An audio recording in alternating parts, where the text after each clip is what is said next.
Mindfulness is finding its way more and more into advanced education, and few of those is as important to all of us as healthcare education. Hi, my name is Teb Meissner. Welcome to Mindfulness Voyage. If you would please take a moment and tap that subscribe button. It helps other people to find this podcast. If it's interesting to you, be interesting to other people as well. And today we're going to be learning about a program that brings mindfulness into the area of healthcare education. Come on, let's get started. Our guest today is Jodi Jackson. Jodi, welcome to the podcast. Good to see you again. Thank you. Thanks for having me. So today we're going to be talking about a particular program and some recognition that has come with this, and much deserved too. But before we go into that, I'm wondering if you might say just a little bit about yourself, what you do, and where you're doing that. Oh, well, gosh, thanks for that opening. So I am a neonatologist by training, and I'm a professor actually in pediatrics. I've jumped through those hoops. And I've been at the center that I'm at right now for 26 years. I came here in 1999 for a 3-year fellowship, and did not intend to stay in Kansas City, but I did, and now I'm here 26 years later. I'm employed by a children's hospital. I have an affiliation with the medical school, UMKC, but in the employment with that children's hospital, I've been running the NICU in a large community hospital, the biggest and the busiest community hospital in our region, Advent Health Shawnee Mission, and that hospital is part of a larger group of Adventist hospitals that has a nationwide presence. I started studying mindfulness in medicine, mindfulness-based medical practice with Mick Krasner and Ron Epstein in about 2011. And I initially did their retreats and their courses, got some facilitator training, really loved it, found it really spoke to me in a very actually difficult time. I was kind of mid-career, age 40-ish, and really kind of having those mid-career things that people have, wondering if I was doing the right thing and going in the right direction, and just not fully enchanted at the moment with what I was doing. And I found a lot of resonance with that program, and I just kind of kept training in it. And then the great opportunity to become a high-level teacher educator came, and it was a year-long kind of fellowship internship with them that I did. And kind of during that time, I was doing a lot of wellness, medical staff wellness work at the Advent Health Shawnee Mission. I was a founding member of that physician well-being group, and the Advent Health system is very, very dedicated to physician well-being. And so I was able to kind of get my feet in there a little bit of work sporadically with different physician groups. But then after doing this training, I really had the opportunity to move into that medical school. So I think I'll let you ask more specific questions. Maybe that was more than you wanted, but that was the path. No, Jodi, that's perfect. And that is a wonderful segue into what we're going to be talking about, which is around mindfulness within medical education and building into that. And I want to make sure that we talk about some of your partners in this work before we dive into the work in the center itself. So maybe you can give a few shout outs to people you've been working with. Thank you for that opportunity. I really do appreciate it. So what happened was I started doing this advanced training, and I kind of let a lot of people know I'm doing this training. And one of the people I let know was the dean at the medical school at the time, Jodi Jackson. She's an infectious disease physician by training and has done a lot of work at the highest levels of that, but became dean and was working as dean. And I let her know I'm doing this training. I'm not sure where it's going.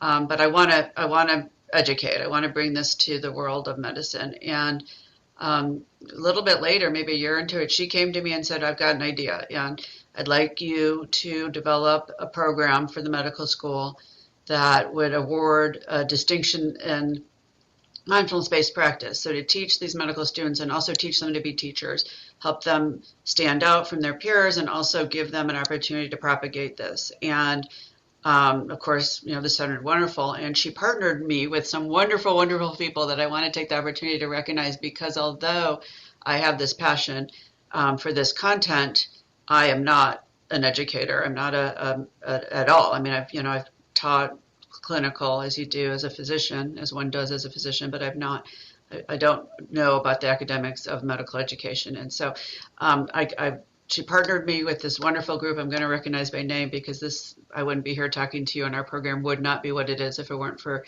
these people. Christina Sullivan, who's an ER physician by training, professor. She now acts as the Associate Dean of Professional Development of the medical school. She really has been the one who knows the most about how to move this forward and how to integrate it within the medical school as we continue to do that. And I think we'll talk more about that.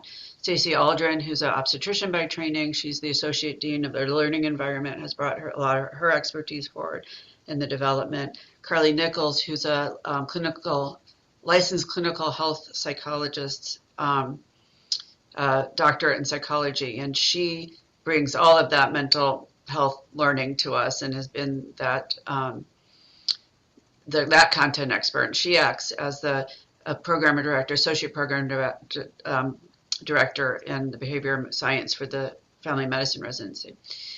Mamta Reddy, who is she's an allergist by training, and she has an endowed chair in patient safety with the medical school, and she teaches a quality improvement patient safety course similar to what we're doing, and she was very helpful in helping us figure out how to lay it out, and we were able to follow the model she had. And Susan Mason, who is she helps coordinate courses in the medical school. She's an MBA by training, and she's been the program coordinator. So these people have been the backbone and the really been able to fill in the areas that I don't, and they've supported, and they all took the first course. So they all took the first course you're going to ask about and acted as learners and also facilitators, and we worked together to modulate as we went, because we had an area, we had some content from the training that I had, but how to put that together in the course we developed.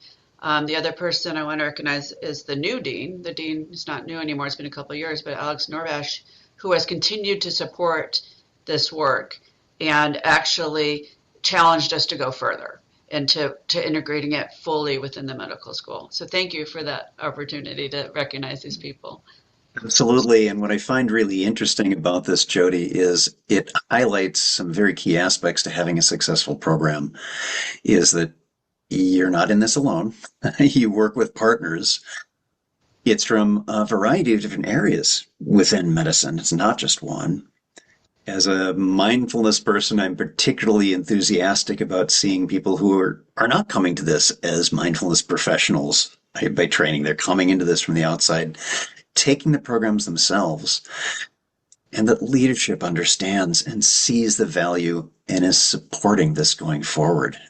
So thank you for sharing all of that, because that bears into what is really successful. What makes a program successful is those different things. So that sharing was an important part of this conversation and part of the learning and the recognition of that. We'll get to that in a little bit, but right now I want to ask about the program itself. And what are some of the things that are part of that? What does that look like today? Yeah, thanks. We're in our third year, so our third cohort is going through. What I did is I took a training, the core training that Dr. Krasner and Epstein developed, and has been published, a 2009 JAMA article about mindfulness-based practice, mindfulness medical practice, and basically took that core learning and fashioned it for medical students. But not only that, what we decided as we developed the program was that we would have medical students and faculty together, and it took us some thinking about how to do that, and psychological safety, and what would we gain, what would we lose. We spent a lot of time exploring, and we decided to do that, and we invited the people I mentioned and a few others to be in the first cohort. Sorry, I was just thinking of somebody else I wanted to recognize, and I will in a moment, but we developed the program, and what we didn't expect to have happen. So we initially thought, okay, these faculty were interested. They knew a lot about education, that they would kind of be mentors, that they would be helping teach the students. And they were, but in a different way than we expected, because they weren't familiar with the material. So they were learners also. and they were learners alongside the students. And what we didn't anticipate was how rich that was going to be.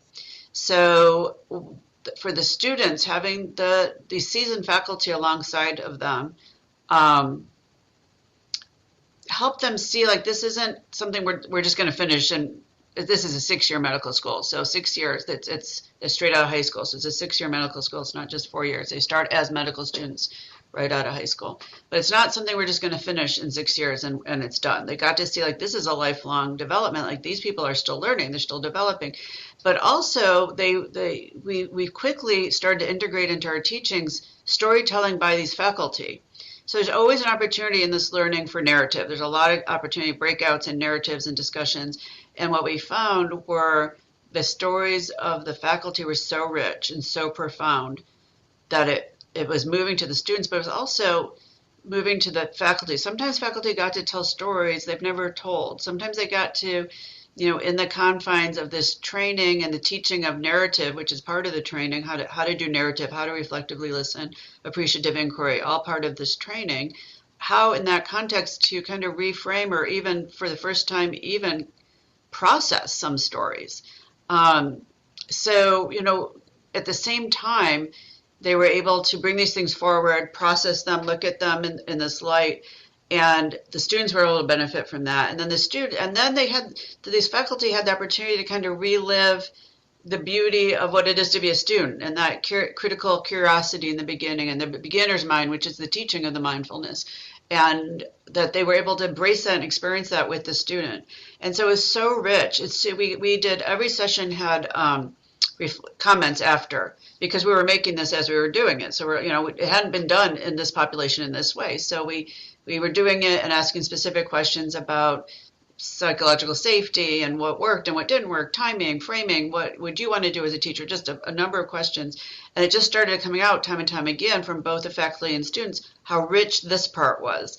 And so we quickly built in, after just a few sessions, basically a period in each session where the faculty told their stories. And so while I was developing the curriculum or that particular lecture the week or two before, I would come up with the question that I was going to pose, and then I would send it out to the faculty, and I'd say, be prepared, I'm going to ask this. And, it started quite organically. I didn't do that. It just happened. And then I thought, well, I should give them a minute to prepare. And so people did have the chance to kind of think about what to bring forward. So it was a very beautiful part that we didn't expect to be the part of it, and certainly any risk of, and the psychological safety was there. In the first couple of weeks, maybe the students weren't sure how vulnerable they could be in front of faculty. The faculty weren't really sure, but it became a very close-knit group very, very quickly, and everybody felt really comfortable sharing. Let me just recognize one other person who's in this first cohort, and that's Geetha Kamath. And she is by training internal medicine, but she does weight management. She's been trained in lifestyle medicine. She's a lifestyle medicine training, and she also contributed a huge amount as we formed the beginning of this first cohort about feedback. So we would meet as a group for feedback separately. So as I said, this group were committed. They were mostly mid or late career physicians who had an interest in teaching and mindfulness and committed to making this program work. One of the things we did in the program, besides these weekly feedback sessions, were 4 times during the course we did surveys. We did a Maslow burnout survey, we did a mindfulness survey, and we did a self-efficacy survey. And we did it at the very beginning. We did the course was the beginning of the course was an 8-week MBSR that Mick Kresner actually led from New York, and I was in the room facilitating, and he was remote. And then we had some people remote, so it was a hybrid. And we did that 8 weeks in a row. We did the second survey, and then we did all of the modules. It took us from like November until March. And we did the third survey, and then the students presented. Each student had a 30-minute opportunity to present, and then we did the fourth survey. So those are the 4 times we did the surveys. And what we found, even with this group of very dedicated, seasoned physicians who started at a mindfulness rating level actually that was way above average, had a significant increase in their measures. they had a significant improvement in their emotional exhaustion and depersonalization, um, and in personal effectiveness. So they all of those, although they started in a good place, statistically significant with only 7 participants, still statistically significant difference. Interestingly, their self-efficacy scores was stable across. So they knew what they were doing. They were confident physicians. The students' self-efficacy went way up. These seasoned physicians didn't shift, but they did shift in all these other measures of well-being. So that was fascinating because, again, something else, we kind of thought these individuals were there more to mold the program, and they were, and to support the program and figure out what we were going to do with it. But they also were learners who benefited from it, and really all reported a life-changing event. And actually, 3 of these people in the first that I named actually went on to do facilitator training with Mick and Ron in upstate New York, and now are facilitators. And so this is a way we're going to kind of move the program out also. So the second cohort were more mid-career to early career people, and some later career, but people who weren't necessarily as involved in the medical school training, not as involved in shaping. And so that also had its own kind of flavor. And it was amazing to see the same kind of interface between the students and the faculty. And these faculty were a different group of faculty. They weren't helping shape the programs. They weren't behind the scenes like that first group. They were purely learners. People in general who had a fair amount of knowledge about, like we had a pediatric psychiatrist and a doctorate psychology, doctorate in eating disorders. So we had people who had a fair amount of knowledge in these things. We had a couple of intensive care physicians who really had an interest, but it was just a different group of faculty than the first faculty. And we saw the same really beautiful unfolding of mutual side-by-side learning between the students and the faculty, and the same kind of, initial, how's this going to work, and very quickly a safe environment. And one of the questions we ask, like I said, every week is psychological safety. And it just, after 1 or 2 weeks, it was, I feel safe here, I feel safe here. I've never felt so safe, faculty and students alike. I feel like I can say anything here. Let's talk about that for just a moment, if I may, because Jodi, that's such an important aspect. The effects that you were seeing of the students, the faculty, that now all of these different layers of the organization are able to share openly, and that is a co-created thing. And that is the value of psychological safety, because if that's not established and maintained, you lose those opportunities. You don't hear from the students. They're not willing to speak up, or the faculty is not willing to speak up in this kind of academic setting. And so it's beautiful to see that was something that got the attention it needed, and not just, we declare this a safe space. It's not declared. It's something you need to create and demonstrate and embody. And you did that, or you wouldn't have seen all of these effects. And you also, a beautiful part of this is that it wasn't just, it's only the students. The faculty was included in this as well. And that is, I was asked last night, what are some of the absolute requirements that I have when I'm teaching somewhere? And that's the leadership also participate in this. It's not just for frontline staff or an academic student setting. It's not just for students, because of exactly what you so beautifully described, that really helped support everyone in their growing. So thank you for sharing that and for maintaining that ongoing. Well, I'm glad you brought up the word co-creating, because actually the title slide of every presentation is co-creating this course. Because even on the third cohort, I still feel like we're co-creating it as we go, because every time I'm learning more about what they need, and they all have different needs, and this work can be fashioned to really serve all different levels and needs and places. And with one of the sessions, I think it was a session coming up on grief, we had I don't know if you know, but the Chiefs won the Super Bowl one year, and they had a parade, and they had a parade through the city, and then people got shot. Like there was a disaster, and they came to our hospitals. They came to the hospital where most of the people work, and there was a lot of grief. And so we were able to bring that into that session and really process that in that session with the tools that we were describing and talking about.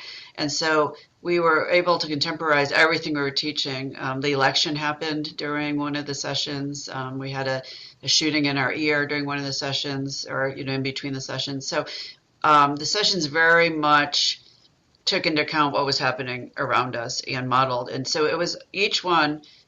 We're co-creating it. I'm not changing it. I'm co-creating it with the group every time. And that is, I emphasize that from the very beginning. Like, we're doing this together. We're growing this together. This is our product together. And I think that also, like you said, not intentionally doing that to make it more safe. I'm doing it to make it more better. to make it, Yeah. But it is, I think, unintentionally making it safe because the people realize, like, this is our product too, like this is our thing also, and actually our comments matter. I mean, I look at their comments and then I talk about them and say, some of you said this and I want to address this or that, or some people like this kind of learning or that kind of learning.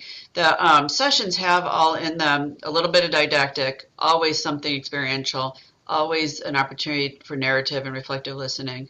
A lot of getting up and doing things, but that people will point out things they like or don't like about those things, and then I'm able to incorporate that into the very next session. And you're also incorporating difficult circumstances that you're not going to avoid. You're going to look at those because these are the challenges that they're going to run into at the institution and in their daily lives. So bring that in, difficult though it may be. Again, is supported by that sense of psychological safety and being able to face that not alone, not in a vacuum, and not just with other students, but with faculty, that you're all in this together and you have skin in the game because you're building it together. Yeah, nicely done. Well, this recognition is not just from me and people who are viewing this, but you receive some recognition. A Flourishing in Medicine Center of Excellence. I wonder if you could say just a little bit about that, because Thanks. that's what first tipped me off to give you a call about this interview. Thank you. So the Rochester School of Medicine, where a lot of this was born, where this particular teaching was born, Mindfulness Practice in Medicine, MPIM, with Mick Kresner and Ron Epstein, they've been running it from there for, well, I think their first session was 2000. So the article came out in JAMA in 2009. And they got a lot of feedback. We want to know how to do this. And so they developed their class in 2010, and I was part of the second class in 2011 up in New York. And they've been doing it ever since. And people come from all over the world, literally all over the world, to take this class. And that's kind of how it's been unfolding all these years. And in the last few years, they've developed this kind of more in-depth training that I was a part of, and now that more and more people are taking that, with the idea that they can only touch so many people. People come, they get the training, they take it back, they do what they will with it, but it's so rich and so necessary. It's especially, it's mindful specifically for medical care providers, not just doctors.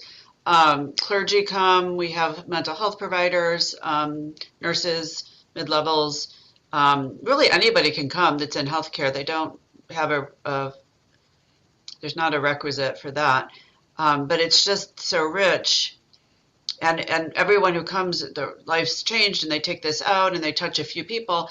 And I think the vision of Mick and Ron were we need to get some people really trained up and have some centers to really move this out, because they're getting to the point where they're going to not be doing as much, and is this just going to die with them? I mean, this is so profound and so rich. How can we propagate it? How can we keep it moving?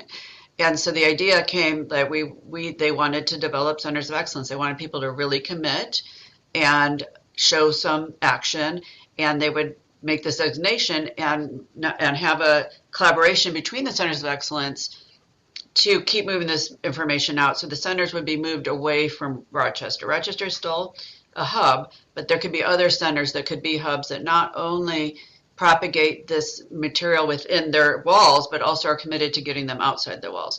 So we did this great work. They started talking about their centers of excellence. They came up with criteria for that we have to be committed to integrating this work into what we're doing, to bringing it outside of what we're doing, to, a financial commitment, a kind of a logistical commitment, these things that they listed. And we brought that to the dean, the present dean, Dr. Narvash, and said, these are the things, we think we can do this. We think, we have the stamina, we've got the initiative, we'd like to do this. And we met the criteria. And so we are the only one actually right now in North America who are a center of excellence. The others are in other parts of the world. And we collaborate. So there's, I think maybe 5 now. There were 4. I think that they designated a 5th. And we meet, and we meet regularly. We meet at least quarterly, if not more often, to talk about what we're doing and how to collaborate. And we haven't gotten the deans of the schools together yet, but we plan to. Right now, it's just kind of the champions who are, but we're discussing, what tactics are we using? How are we moving it forward?